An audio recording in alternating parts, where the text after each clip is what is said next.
Describe your construction method for constructing a line segment parallel to the original.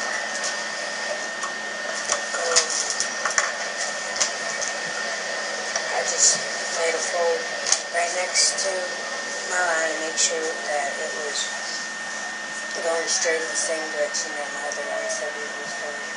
And wouldn't turn over time and such. Well, I took and I used that perpendicular bisector that we made, and I lined that up so that it formed right angles also, and folded. Good idea. Can you say more about that? What made you think to do that? Because we had the original one, and we had folded it the same way, and if we're trying to get a parallel line segment, then it has to be like the exact same position. And it's like this crease, or this line is giving off this crease because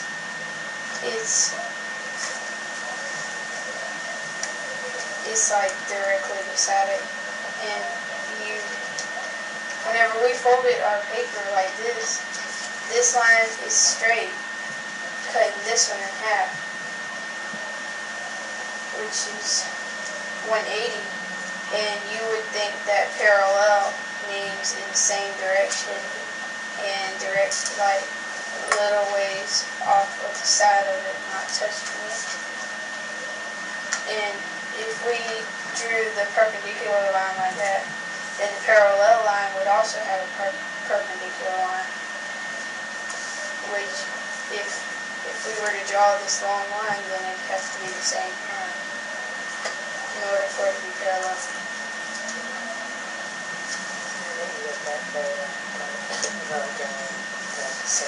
Are you talking about this one or like the bisector?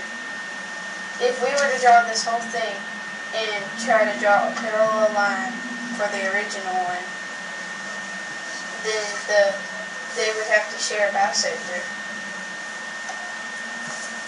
to form like a triangle. Yeah, I get it.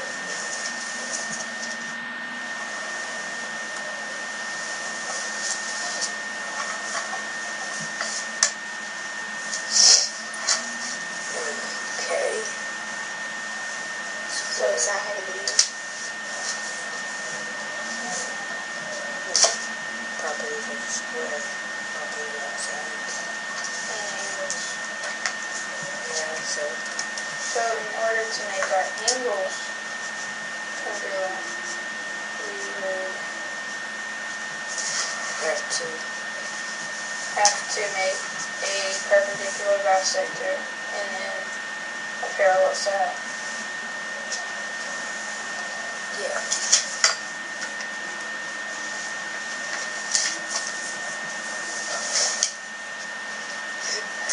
I think it's up. Come over here. What's the problem?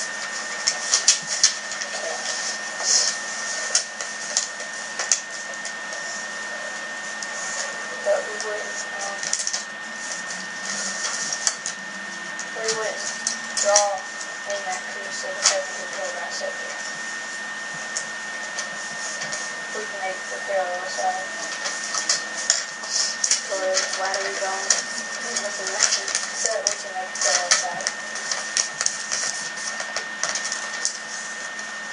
Folding the perpendicular bisector in half equally. Wait, what? And then you can also Like we did before, to make that parallel side, to make the other side of the square, we would have to make a perpendicular bisector, and then make the bisector, and then draw. Then we have to make the other parallel side, and then we can make a square using the parallel sides, because the angles are the angles would be all right angles, because they're even. Okay, I get that part, yeah. But okay, so we do parallel side.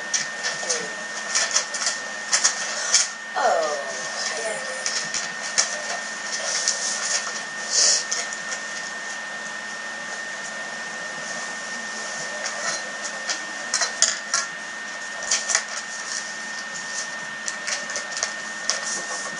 Remember, you can always ask other people at your table to re-say something they already said or explain something a little differently.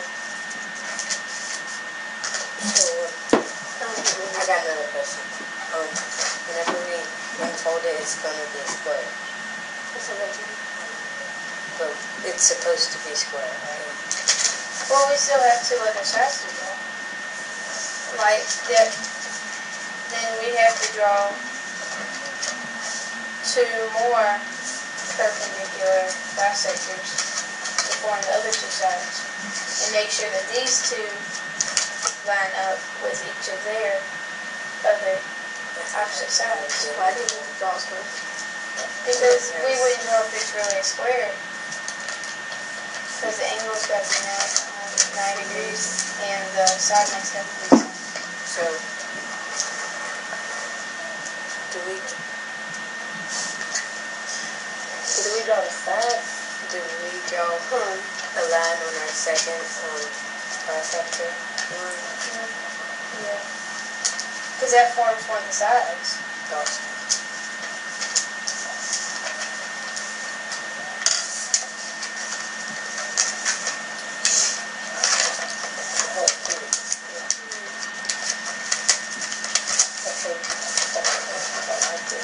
You got two parallel sides, right?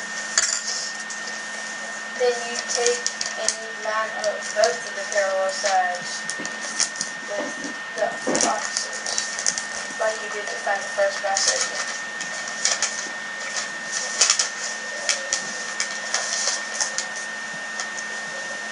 Like this. Yeah. And that would form one of the sides of the square. And you do that same thing with the other side.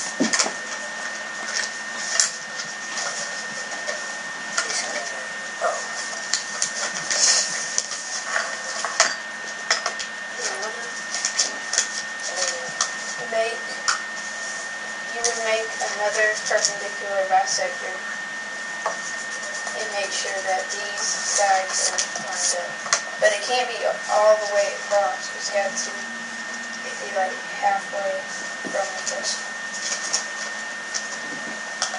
You get it?